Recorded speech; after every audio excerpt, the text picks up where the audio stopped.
বুঝেছি, তবে একটু দেরিতে বুঝেছি।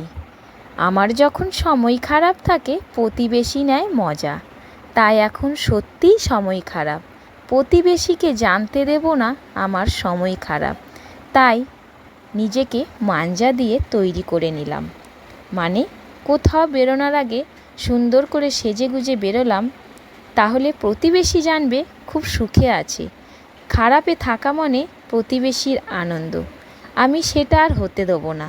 ইউটিউব করি বলে অনেকেই অনেক কিছু বলে, পয়সা পাচ্ছ, কি হবে করে, অনেকের অনেক কথা, কিন্তু এই কথাগুলোর উত্তর একদিন নিশ্চয়ই পাবে।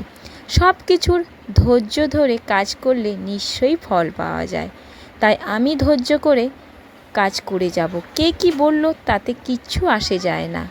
প্রতিবেশী কি আমাকে দিতে আসবে?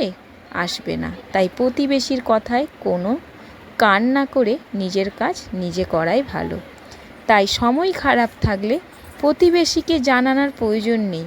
সময় খারাপ থাকলে নিজেকে মাঞ্জা দিয়ে তৈরি করে নিতে, সেই তৈরি দেখেই বুঝতে পারবে যে না, এর সময় ভালো আছে, একে নিয়ে হাসাহাসি আর করলে চলবে না।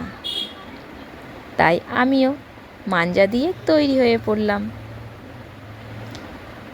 কথাগুলো বাস্তব।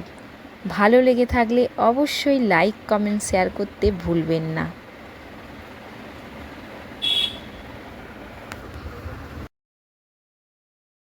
জীবনের ধারা একভাবে চলে না, দুঃখের পর সুখও আসে, সুখের পর দুঃখও আসে।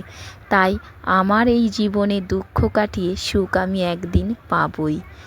আমাকে দেখে আর কেউ মনে করবে না আমার দুঃখ আছে। এত মাঞ্জা আমি দিয়েছি। কেমন লাগছে সাজার পর কমেন্টে জানাবেন।